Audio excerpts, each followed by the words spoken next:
Hello, hello, hello. Testing, testing. YouTube, what's happening? Hopefully everyone's having a good day today.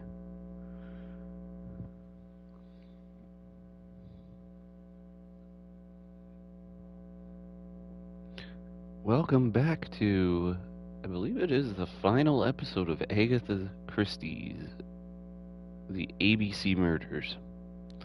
And, this has been a fun game to play. I actually really like it. And I can't wait to play it, so let's hop into it.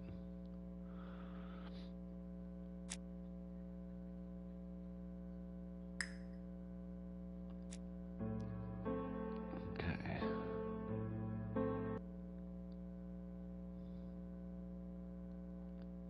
Now, where's it gonna put me? Last time I was at...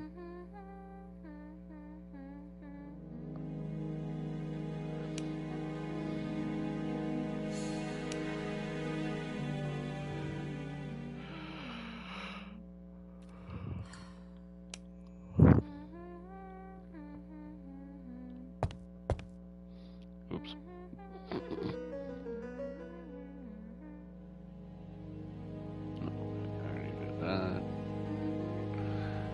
There is no need to worry about the household cat. I'm sure that Mrs. Marbury lets it do what it pleases. Hey, Lucy, it's you.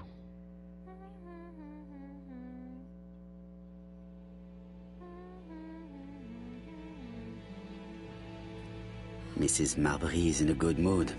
She's working very precisely in producing incredibly thin peel.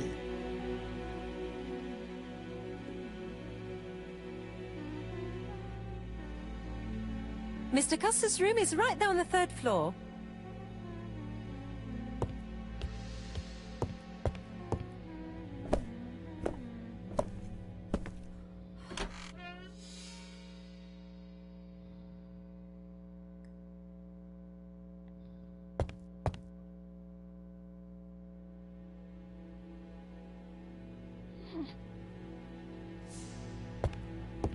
Oh, wait, there it goes.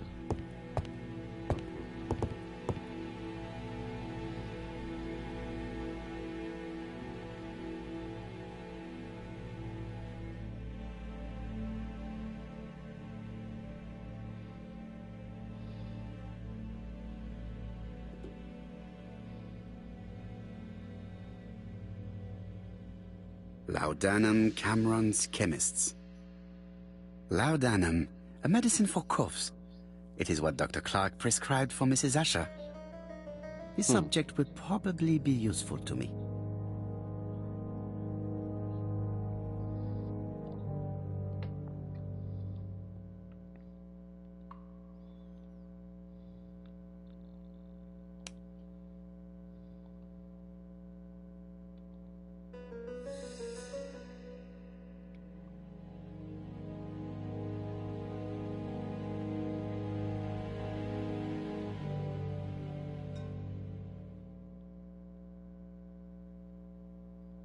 Diethyl barbituric acid, Johnson Company. I know this medicine. It is a powerful sedative. This subject would probably be useful to me.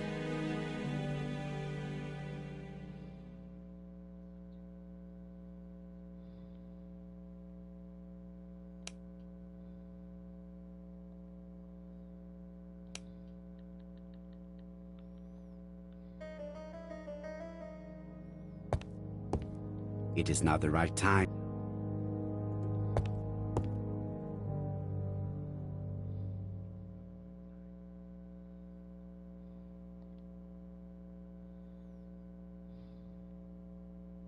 Trousers, white shirts. Everything has been washed very well. The Bexhill daily paper, dated from the day of the Bexhill murder. Most probably the basting dress repaired by Mrs. Marbury's expert hands.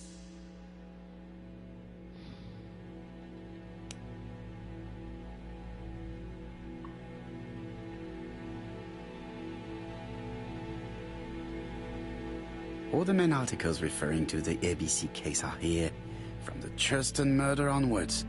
Nothing before that date.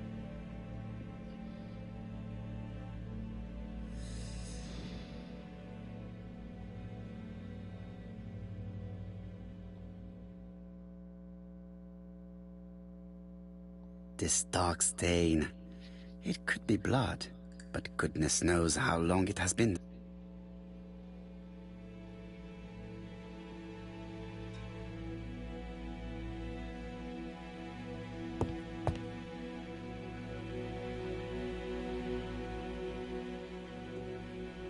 ABC guys, enough to sign about a dozen murders. It's closed.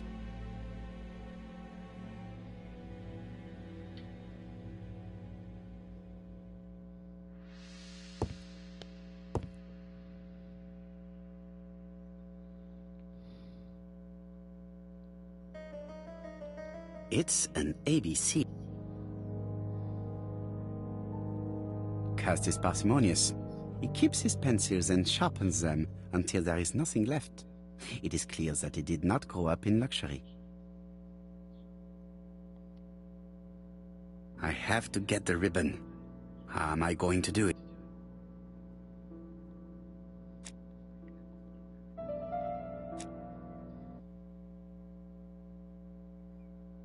Did Cust drop it when he opened the window? Or was it Mrs. Marbury while she was cleaning?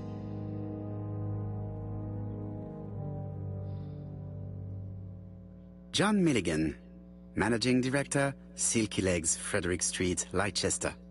To A.B. Cust, Marbury's Guest House, 1935, May the 21st. Dear Sir, further to our letters dated 5th and 10th of the month, we confirm we are you as door-to-door salesman, according to the conditions stated in our previous letters. We will send you the articles by mail and also a Redfield typewriter you will be using for every business. Regarding the schedule of your rounds, please do as following. June 21, Andover. Arrive by train the 20th in the evening and get a room at Station Hotel. Start your turn in the north part of the town. This letter establishes that Cust went to Andover, but the ink has hidden the destinations of his other trips. I know from Mrs. Marbury that he went to Churston. I just have to show that he went to Bexhill, and I will have proved that he was present at all the crime scene.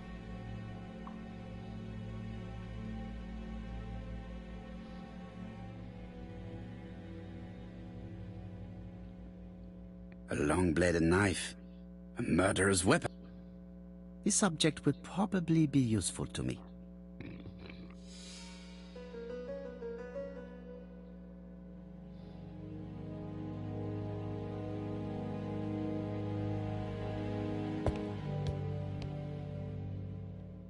War of 1914-1918. By the King's order, the name of Corporal A.B. Cust, Devonshire Regiment, was published on the London Gazette on May the 10th, 1918, as mentioned in a dispatch for gallant and distinguished service. An army dispatch, wounded on the Somme front, victim of a gas attack. Corporal Cust greatly deserves his distinction.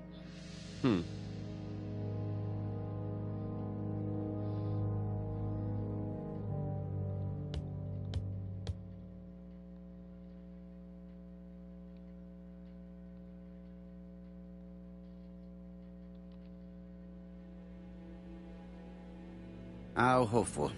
This place is a real mess.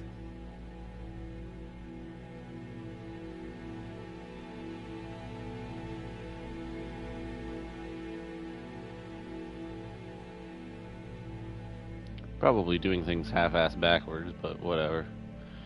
You know, it is what it is.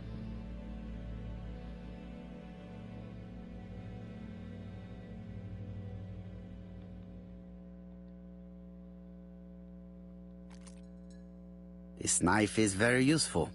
Who knows? Maybe it never cut anything other than string. Stockings.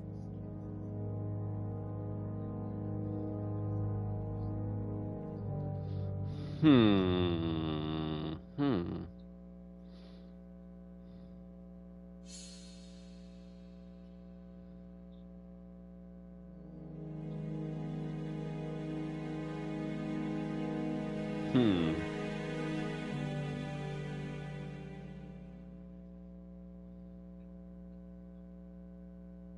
Hmm.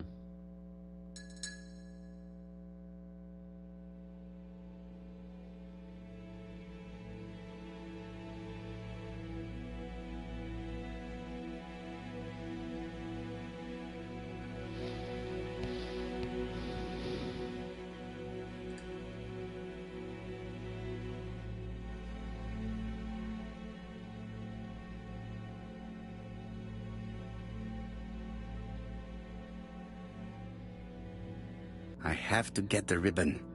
How am I going to do it?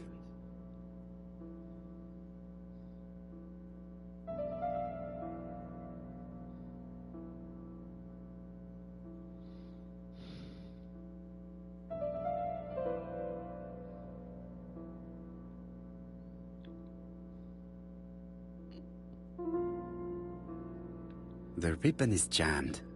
I have to start by freeing it.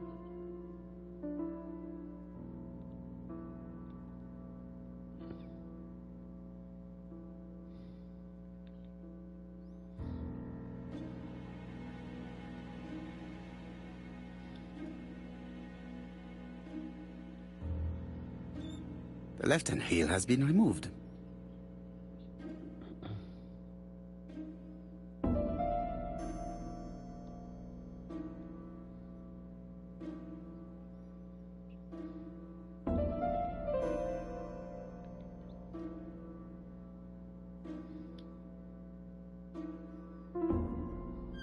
The right-hand heel has been removed.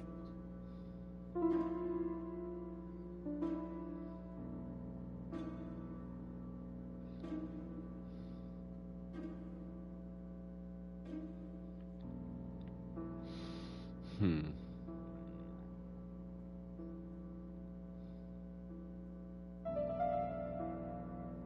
Something is blocking the ribbon.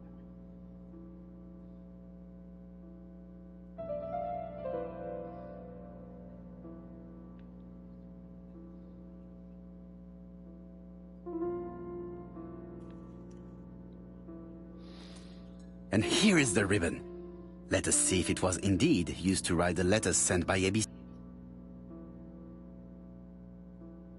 I only need the ink ribbon for my inquiry. I will let Jack clean the keyboard if he wishes. Sweet. All the letters announcing the murders were written on Cust's typewriter. Let us now try and get our brain cells to work.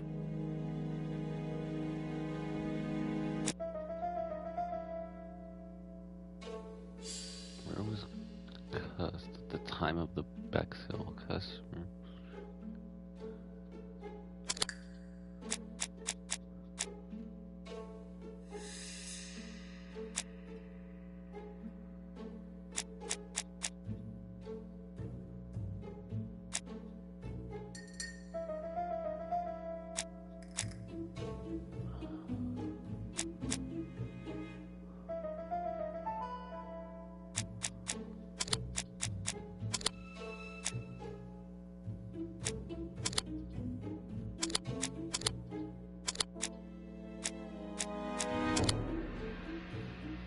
Okay.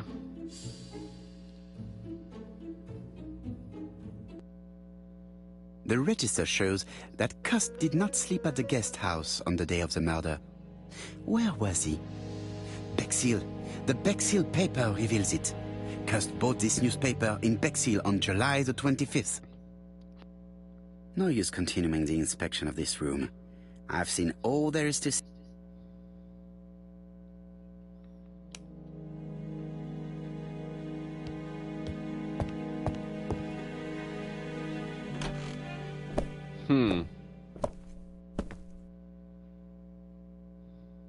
Goodbye, Mrs. Marbury.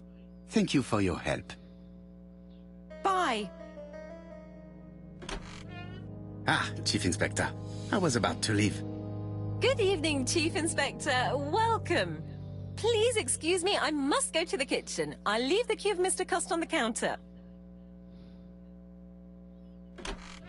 I'm sorry I'm late. I've spent ages with the Doncaster police. And you? I have established one fact. On 3 occasions, Cust was at the scene on the day of the crimes.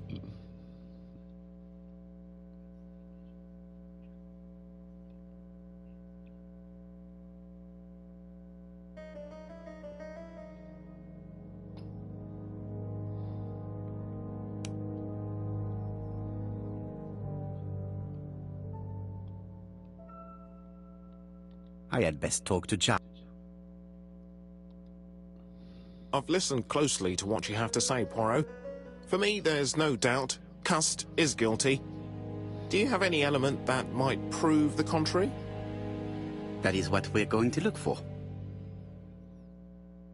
Let us now try and get our brain cells to work.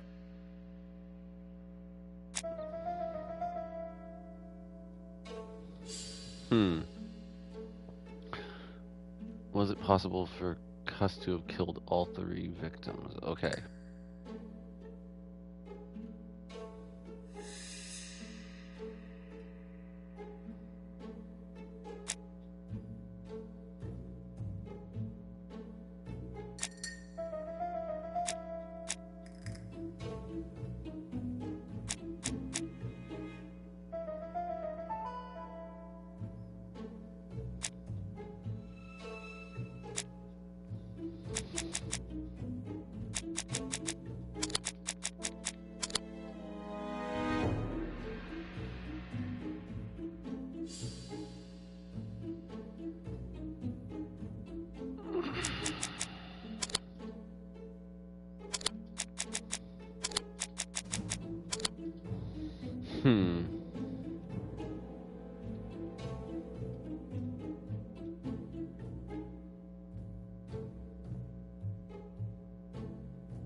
Okay.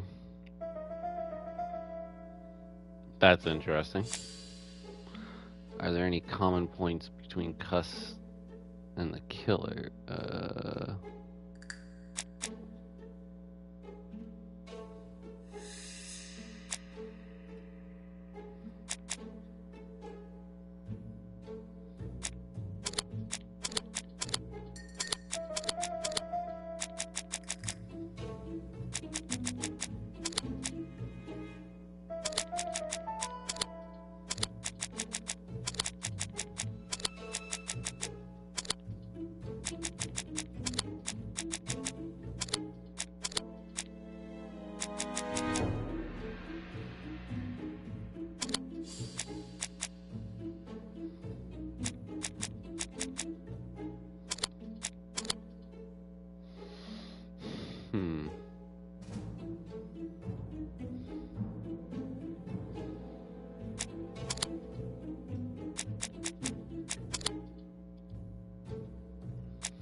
Interesting.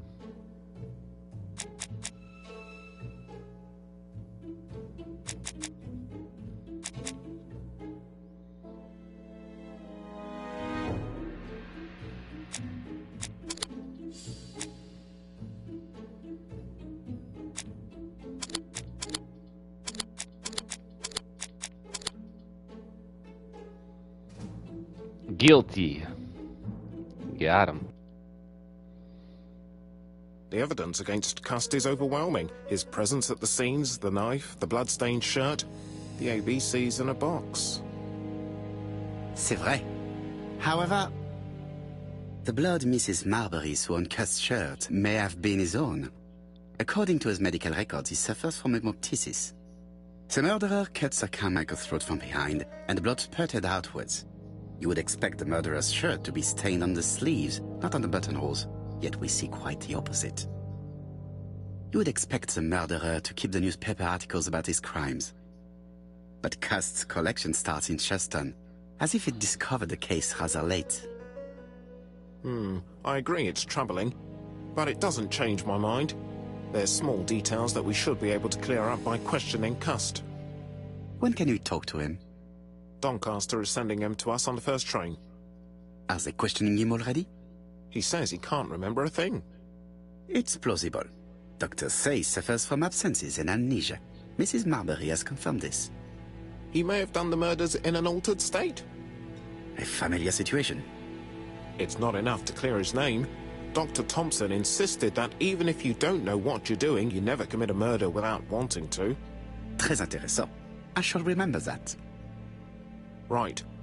I'll go and examine the suspect's room. Chief Inspector, I took the liberty of removing a few clues to examinatum. All right, we'll discuss them tomorrow. In the meantime, I'm going to see if you've missed something.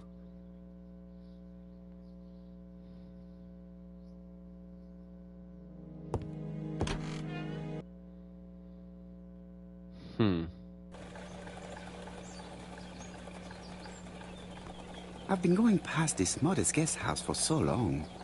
I would never have thought that the ABC case would lead me here. Marbury. There is a very pretty village by this name, in Cheshire.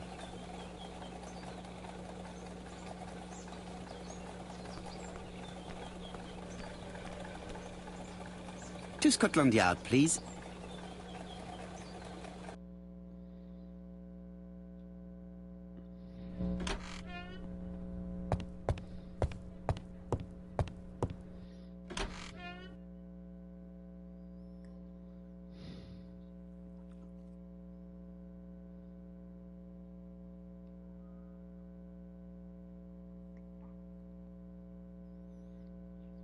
This man is not in good shape.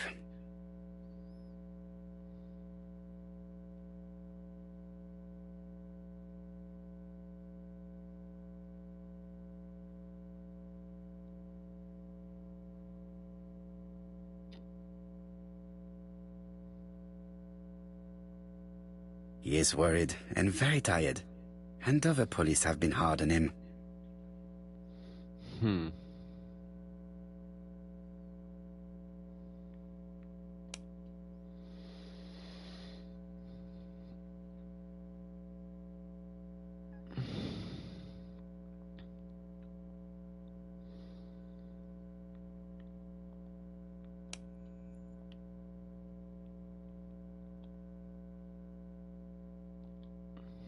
What do you want from me?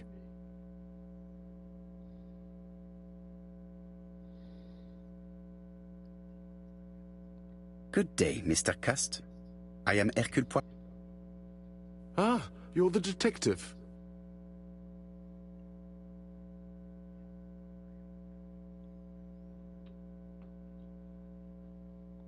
Yes, I am the person you have been sending the letters.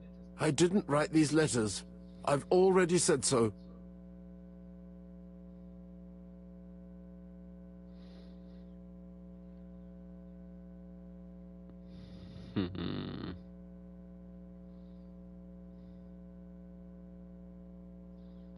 Très bien.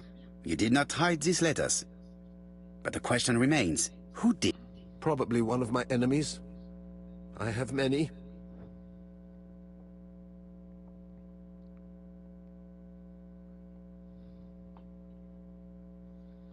I do not believe that you are capable of murder, Mr. Cuss.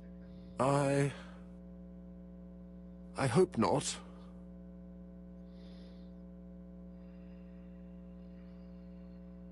You suffered during the war. It's true. I was wounded. I suffered. But the army was the only place I didn't feel inferior. No questions. Just orders to follow. But ever since you were wounded, you have absences, bouts of amnesia. And headaches. Professor Clark treated you. Yes, a few years ago he really helped me with my burned throat.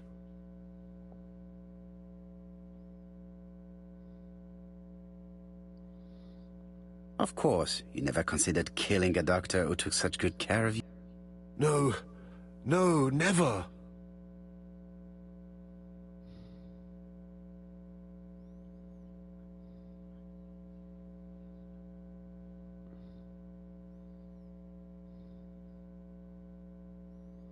You were seen at all the crime scenes. Yes, I was. I travel a lot. But not for pleasure. I am terribly unwell in trains. But I had to respect my engagements. My employer gave me very precise written instructions about the towns I had to visit. Let's see. The company you claim to work for, Silky Legs, has never heard of you. And as for these letters they sent you, they were written on your own typewriter. The company sent me the typewriter when I started working for them. Yes, but the letters were received afterward.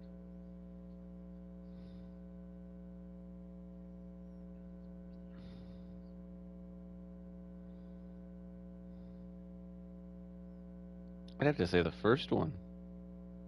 So it would appear that you typed them before sending them to yourself. I don't remember. Good God! I don't know what's happening to me. My head hurts terribly.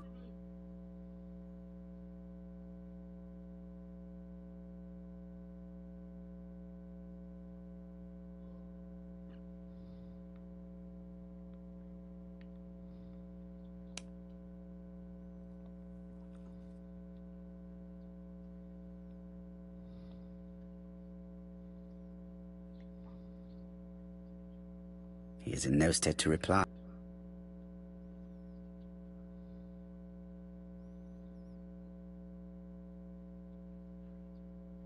Oh wait, I know what might calm him down.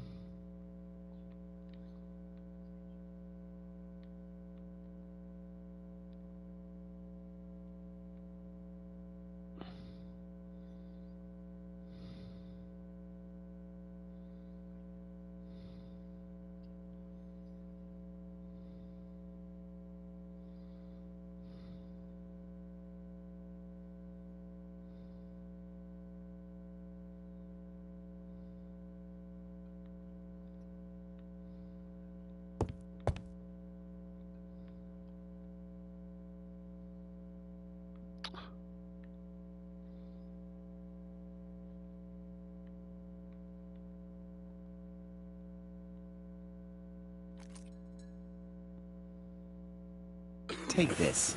It will help you.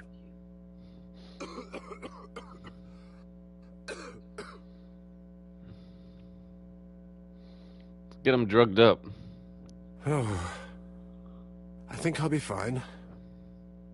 Let us see, Cust. Look at me. You know very well that you committed these murders? Yes, I know. But I'm not wrong in saying that you do not know why you committed them. No, I don't.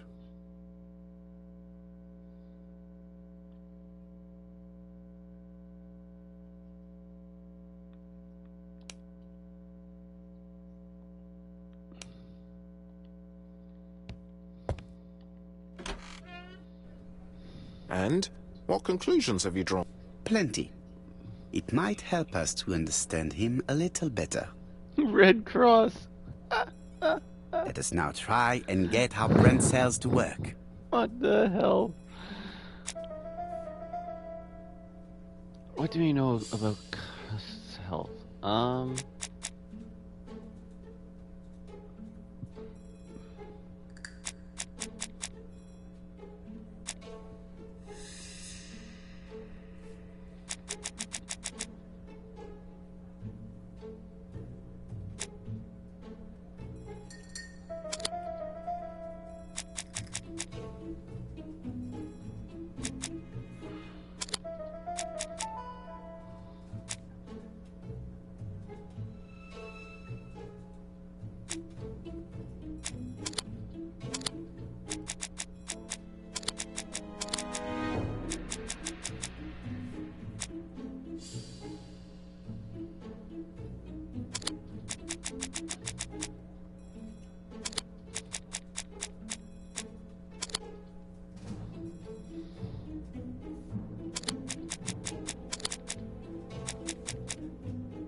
Interesting.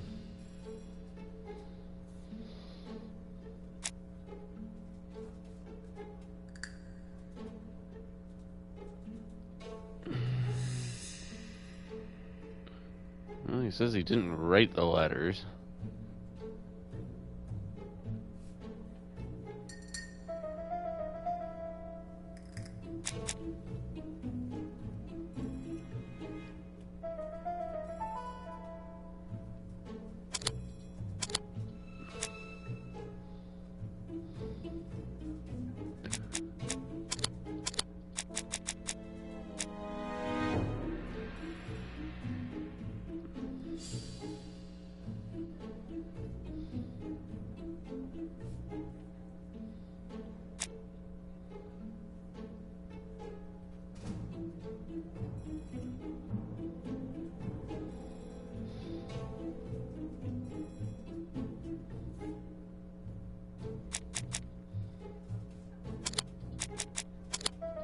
Hmm.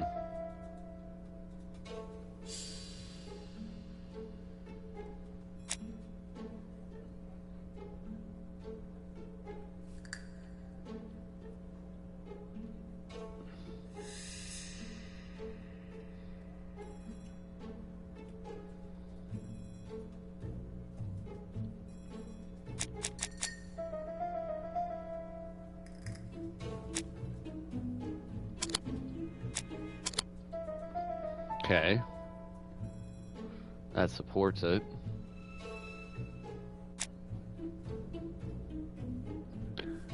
Can we say without a shadow of a doubt that Cust is guilty?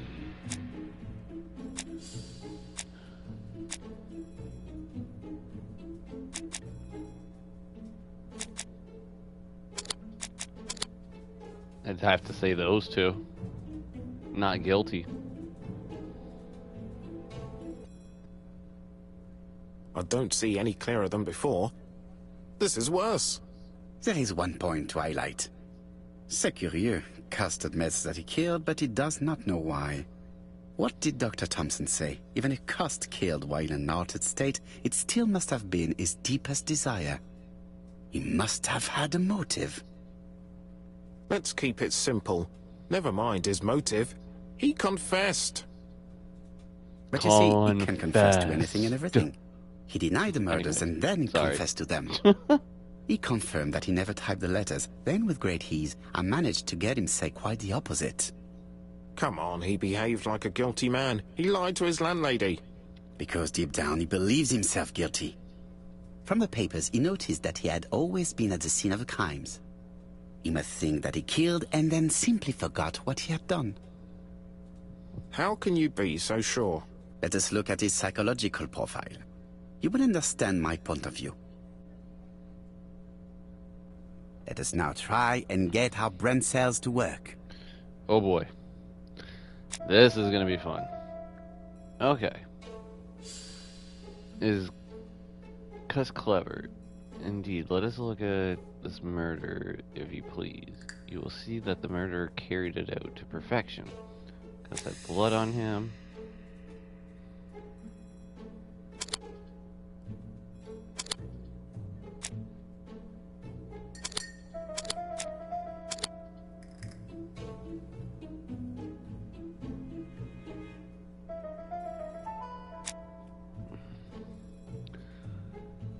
Sure of himself. Killed when the street was packed with people. That's rather bold.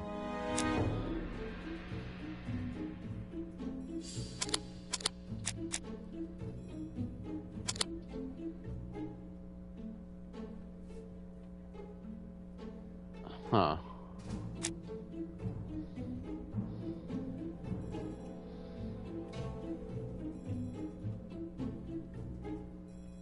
Seduced Betty before taking her to the beach where he strangled her.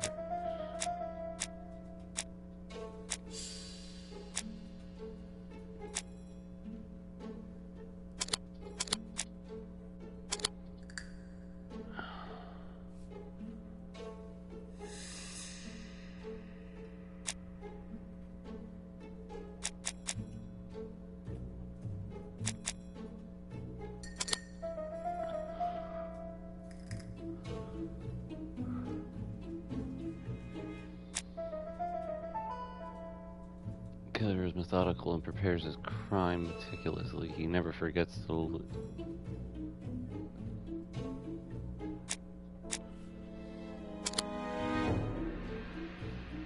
cold.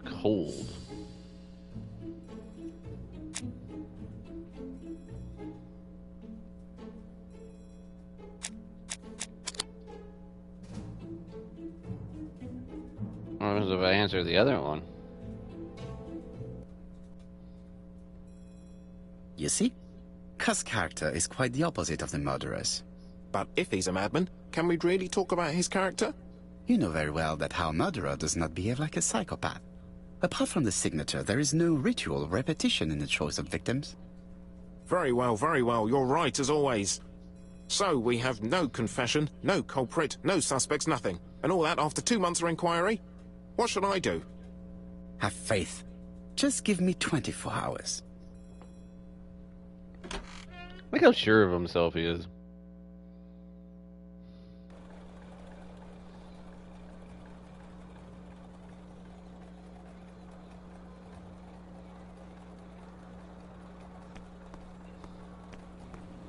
To White Haven, please.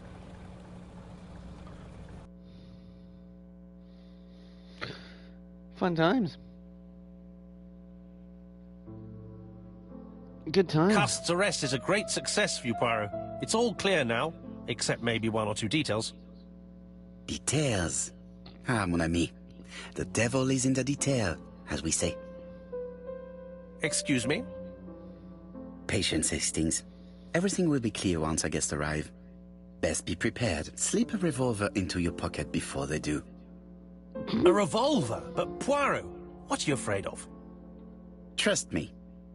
It is important you carry a weapon for this meeting. I will lend you mine.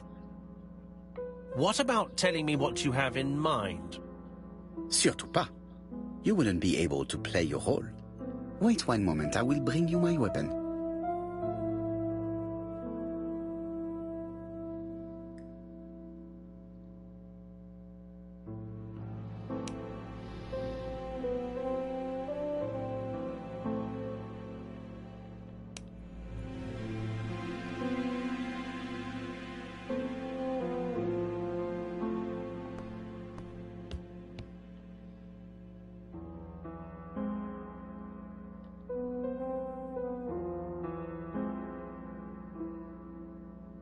Churston, Devon, population 500 inhabitants.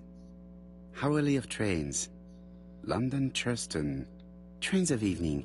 London, 6:45.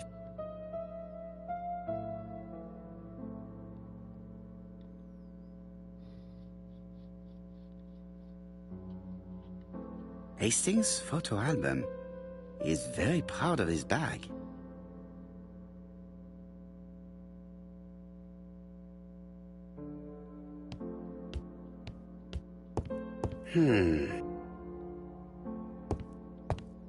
Well, where the fuck is the revolver?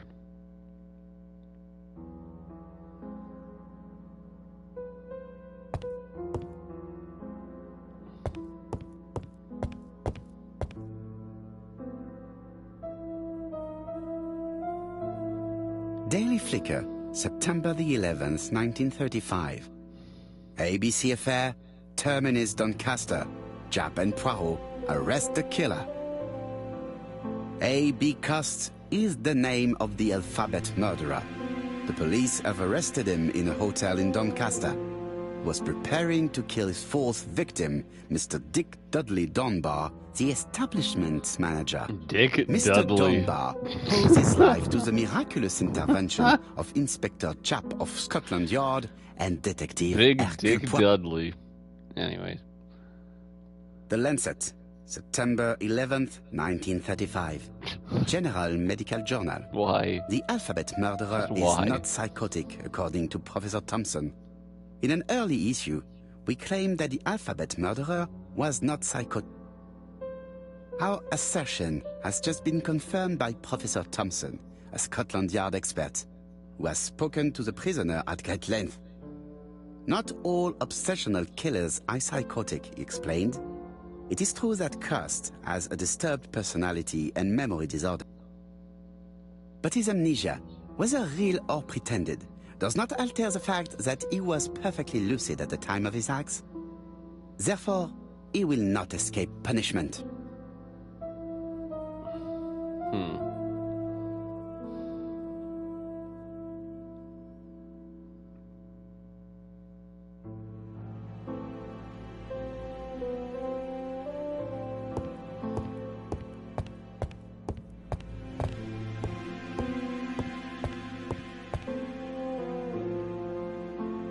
The white ammunition are blank cartridges. The others are real bullets.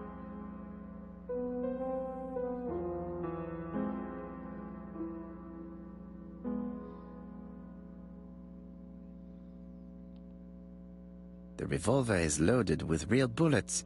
I still have time to choose blank.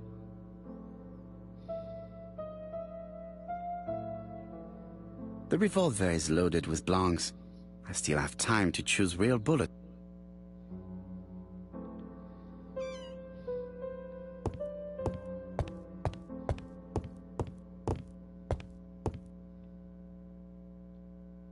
What about telling me what you have in mind? Surtout pas. You wouldn't be able to play your role. Wait one moment, I will bring you my weapon. Oh, for the love of Pete.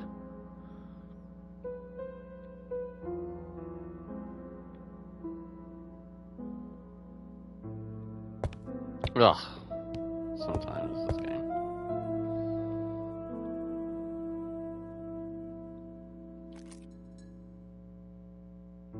Voila, I entrust you with my weapon. It has hardly been used, it is almost new.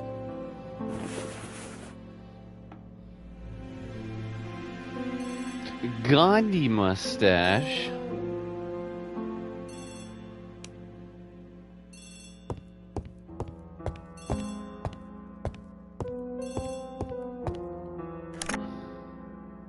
Chief Inspector, is that you? Yes. Sorry, but we haven't found anything. Have you checked the typewriter? And the packaging, the letter, and the ribbon reel. We've only found prints left by Cust and his landlady. Well, never mind, I shall make do. So, are you still going to hold your meeting? Of course, Chief Inspector. I can hear my guest coming up the stairs. Why have you brought us here, Mr. Poirot? Since Cust's arrest, I thought it was all done and dusted. Miss Gray formally identified him, as well as Miss Barnard.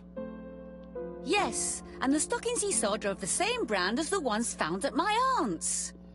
This is all true. However, a case is not closed if some questions remain open. And one question is, why did the murderer send me his letters? Why did he challenge me, Hercule Poirot?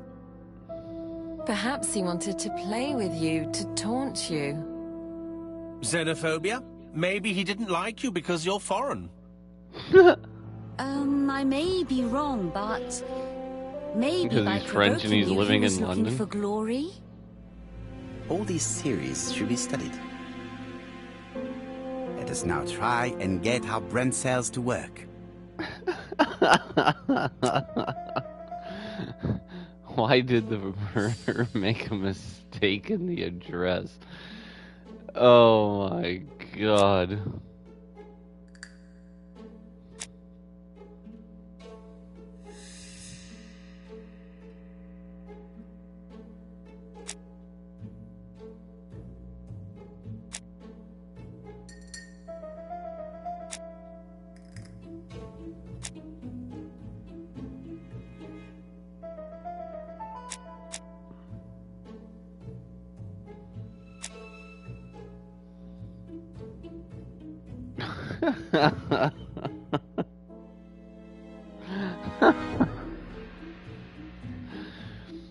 Okay. Okay.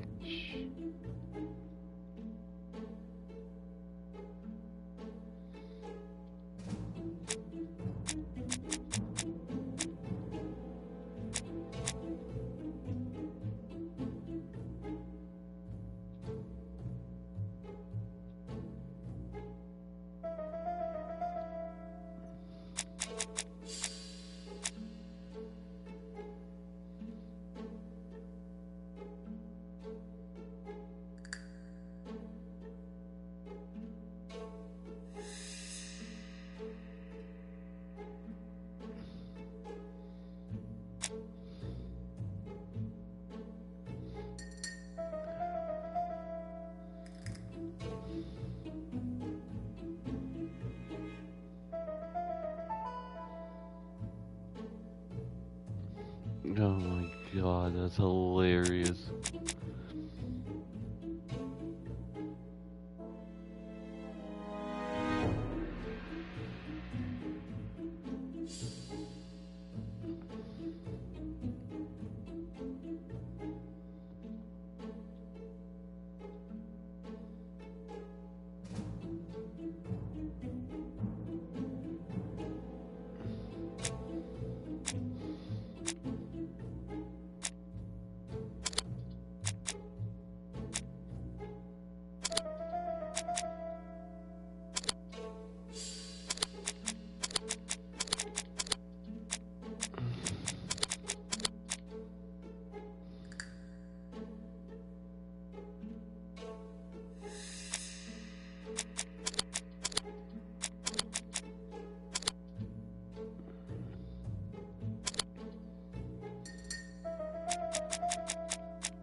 Okay.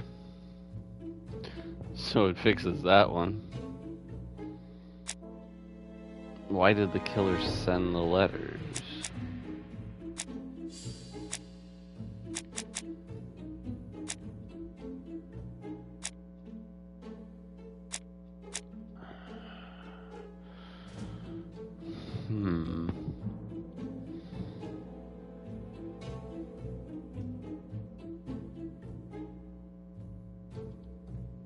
Hmm.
Okay.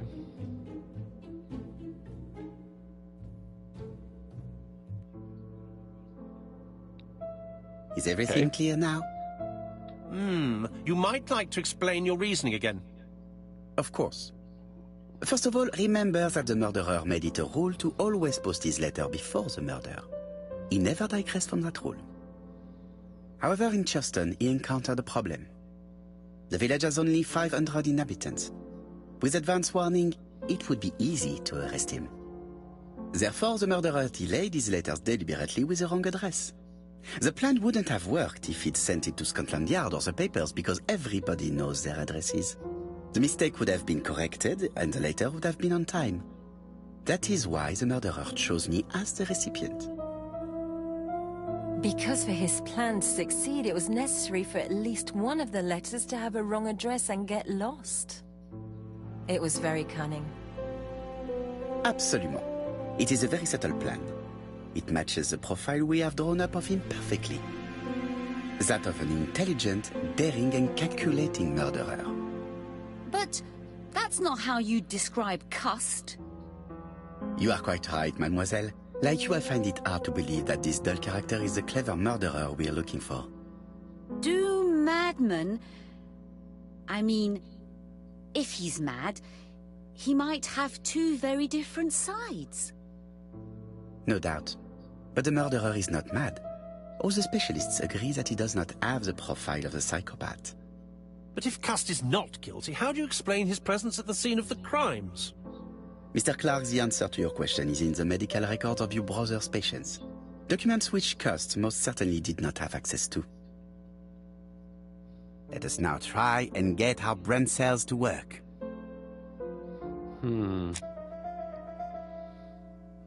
What do we know about Cuss? Easily influenced. Teach Chris to overcome his trouble with sickness.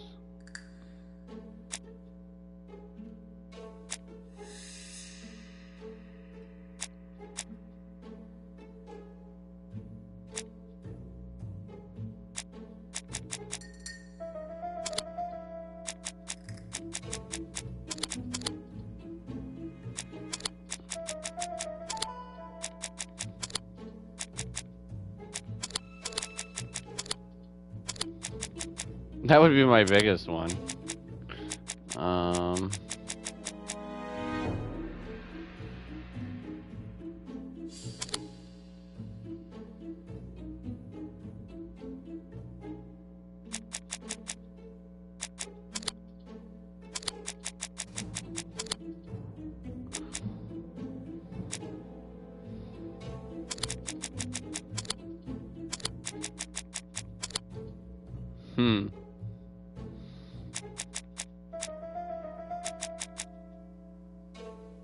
I mean, my best things about him, at least.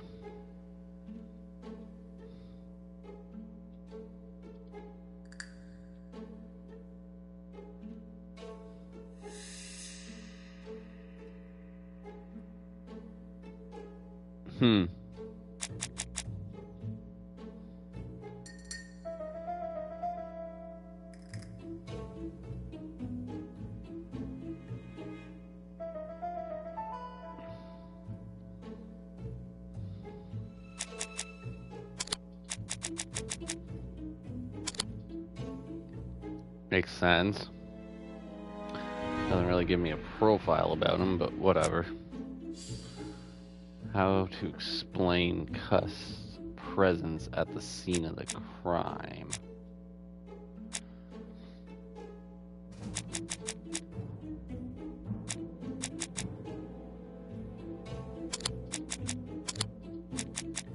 That might be one.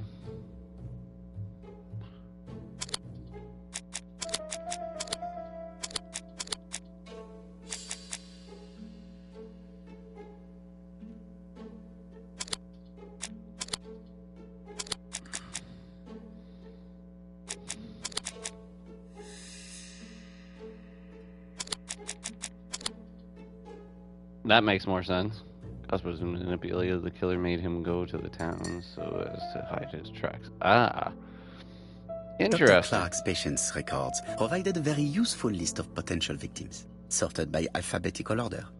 The killer definitely used it, explaining the fact that all the victims were former patients of the doctor.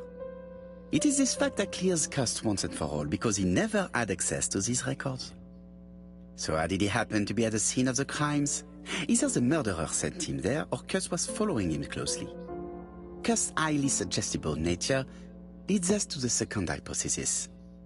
The murderer was manipulating him. He systematically sent Cust to the towns where he was going to strike, so that the suspicion would land on the poor man's shoulder. That's evil. What sort of killer could have such a plan? Great question. That's a good question to ask. I will be right back in a second. I will be right back. And then we'll find out why.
Alright, we are back. And what would he gain from 3 completely different murders? Indeed, it seems unlikely that the same murderer committed all the crimes. What should we take from that?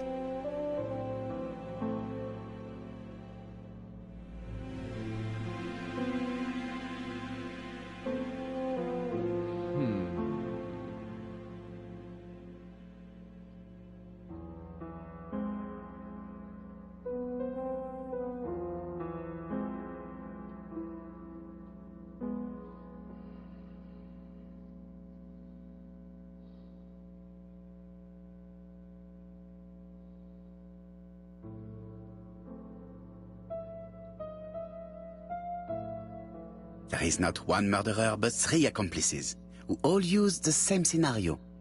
Do you mean that 3 murderers with quite different aims joined forces to create a smoke screen?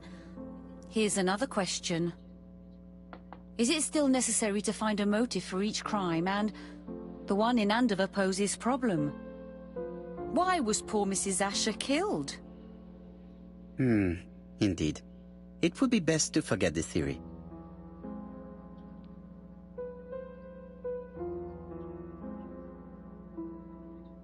Just one murder was of benefit to the murderer. The others were just diversions. On reflection, there is only one conclusion. The murderer killed once out of interest, and twice to divert our attention. This reasoning points at 2 potential culprits. Franklin Clark. Donald Fraser? Yes, mademoiselle. That's good thinking. Mr. Fraser may have killed Betty out of jealousy. Mr. Clark may have killed his brother in order to inherit his large fortune. Both have a motive. But Donald did not have access to Dr. Clark's records. Please allow me to disagree with you, mademoiselle.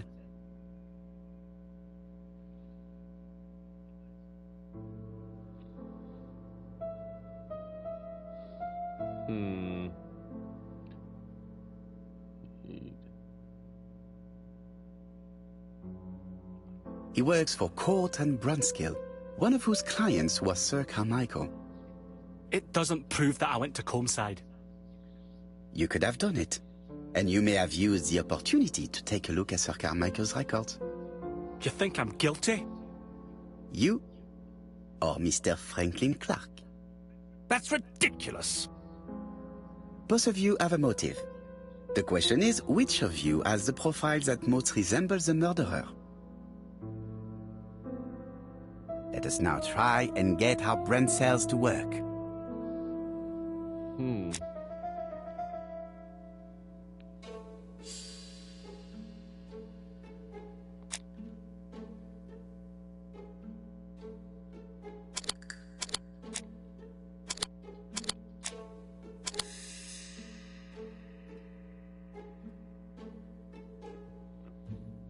Okay.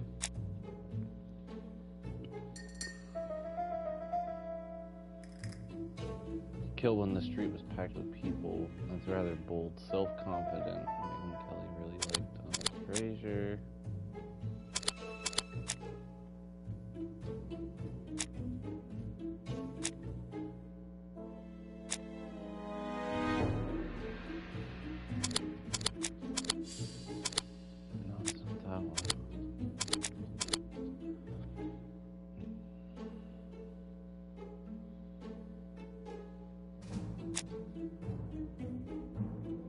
Seduced Patty before taking her to the beach where he strangled her.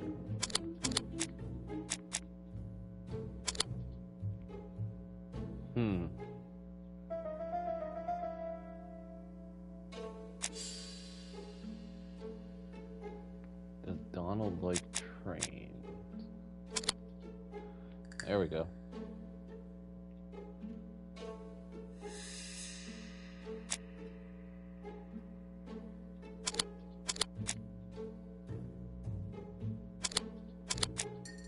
It's gotta be this one. Quick-tempered.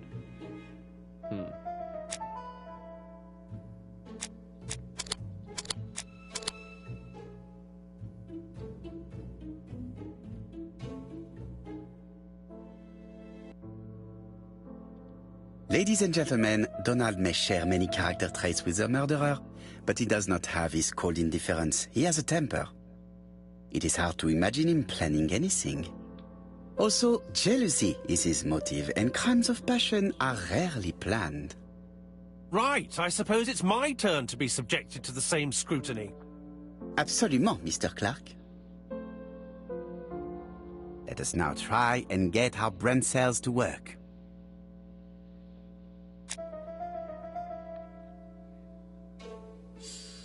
Franklin. Indeed. Let us look at this murder, if you please.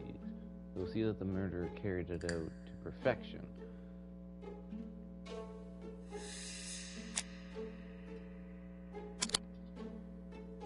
Okay. Clever. Okay. Sure of himself. Okay. Franklin killed when the street was packed with people. That's rather bold.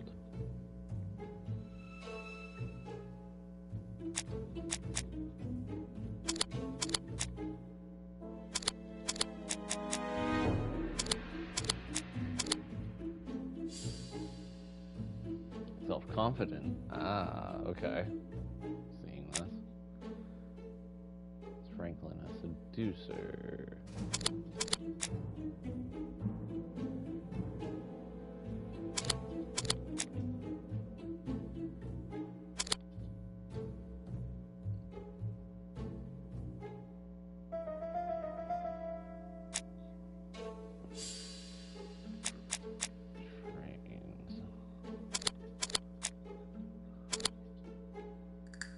Railway.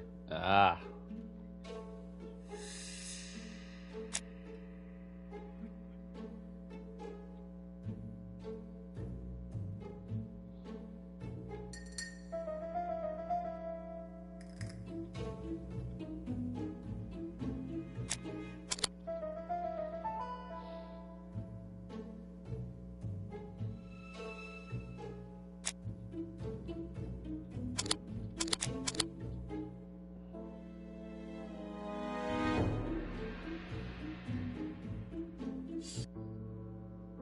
As you have all seen, there is a disturbing similarity between Mr. Clark's profile and that of the killer.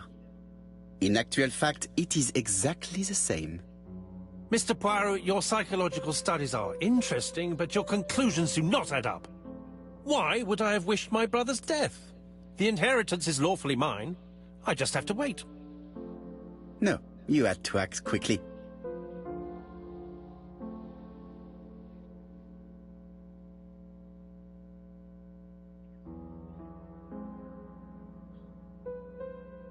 Because of Miss Grey. Mademoiselle, although you haven't been telling the truth, there is no doubt in my mind that you would have found a way to marry Sir Carmichael after Lady Clark's death. For you, Mr. Clark, it was a disaster. If Miss Grey had children by your brother, you would not have inherited a thing. You realized the danger after reading several letters from Comside, especially one in which your brother opened his heart to you. So you hurried home from China, and you took action. In truth, Cust was no more than a puppet manipulated by the real culprit. You, Mr. Clark. Such an imagination, Mr. Poirot. In fact, nobody manipulated Cust. The famous instructions he received by post. He wrote them on the typewriter. We know that for sure. Oh no. You know perfectly well. That is not true. Eh bien voilà, light has now been shed on the ABC murders. Your theories are ingenious, but you haven't any proof. One point to him. For the moment, I have no material proof. Either I admit to it, or I bluff.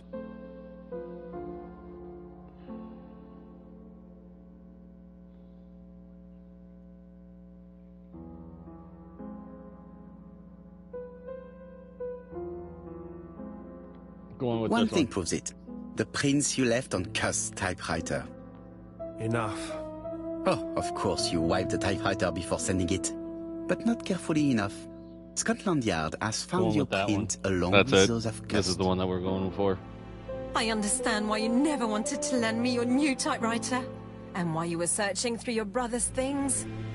And the hole you dug on the moors? What did you hide there? The knife you used to kill your brother? Game, set, match.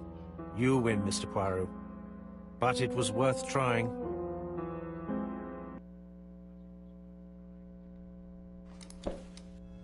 Don't come near me! I'll never let you take me, Mr. Poirot!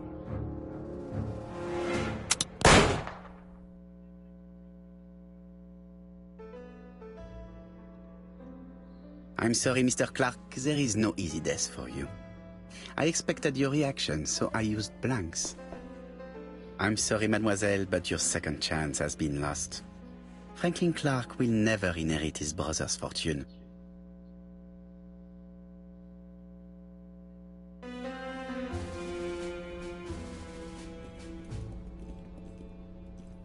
Walking away like a disgraced man. Take a look at him. Disappointed at having missed the chance to become Lady Clark, Thora Grey left England. Donald Fraser and Megan Barnard married. On Poirot's recommendation, Mary Drower started to work for Lady Clark. The elderly lady's condition suddenly took a turn for the better. And a few months later, to Dr. Logan's great surprise, she was back on her feet again. According to this eminent physician, it appears to be an extremely rare case of spontaneous remission. Lady Clark has enjoyed very good health ever since. Oh, that's nice. Journal of an Innocent. The incredible story of ABC. As for A.B. Cust, after being advised by Poirot, he made a great deal of money by selling his story to the press. And as for me, and with business booming, the Black Swan has become the #1 tourist attraction in the whole of Yorkshire, even more popular than York Minster.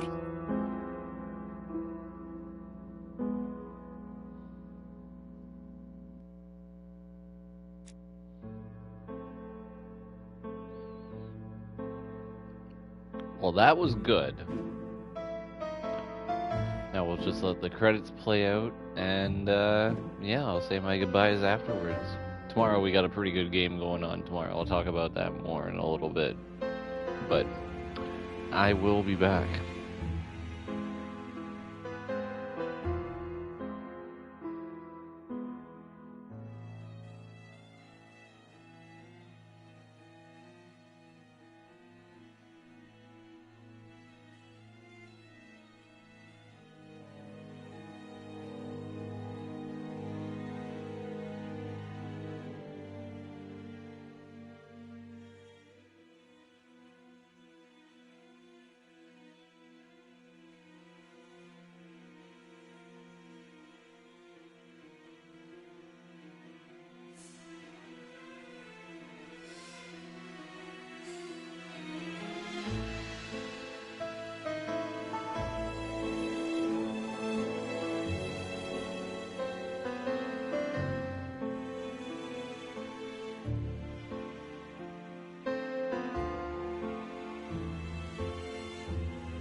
just to go off on a little bit of a rant while these credits are playing. I did watch the trailer for the new Borderlands movie that's coming out. Interesting, it seems like they combine both of the games, the Telltale games, actually. So, it'll be rather interesting to watch. Also did watch Madam Web, that was pretty interesting as well, too. Too bad it bombed as a movie. I mean, should have made it into a series, Madam Web. I mean, they already did it with Echo and She-Hulk. Why not do it for that character? I mean, you could have probably ran it through at least 6 or 8 episodes for a first season, and then done it that way.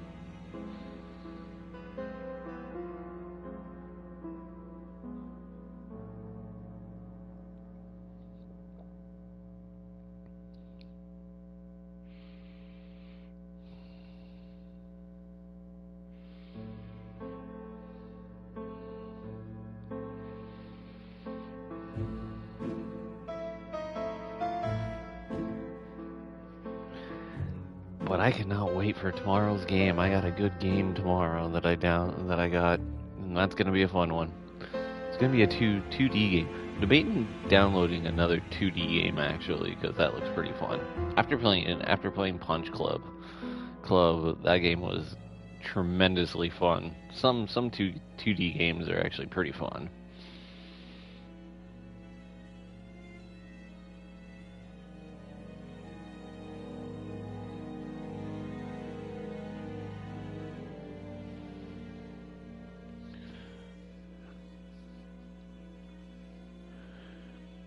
Although now after playing this game, I recommend this mystery game towards anyone that likes mystery games. Kind of want to continue on in the series. I see that they have, I think it is 3 other games. They got one where he's in almost like in like a mansion. Then they got a prequel, and then they got the one that's one of my most favorite movies, Murder on the Orient Express. And yeah, seems rather fitting to end off with that one.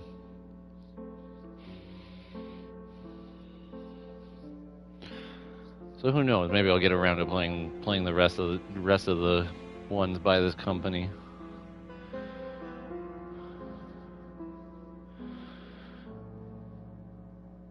In which these credits just take forever, by the way. I mean, this is amazing.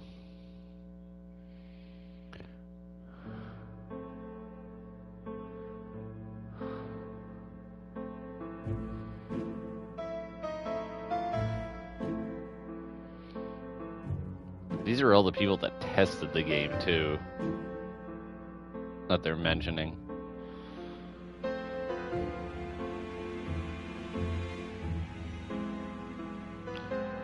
Thank me for playing. Thank you for making the game. Thank you very much. Thank you, thank you, thank you.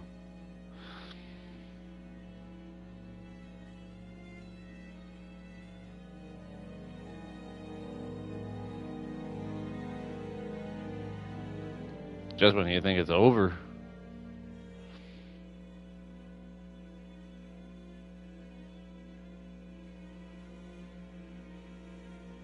Not unless if it repeats itself, but I can't imagine it doing that. Maybe it does, I don't know. That would be pretty funny if it did.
So does it just like repeat itself again, or like what are we doing here?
I think it does repeat itself because I have seen those names before. Okay. So, that was the ABC murders. And,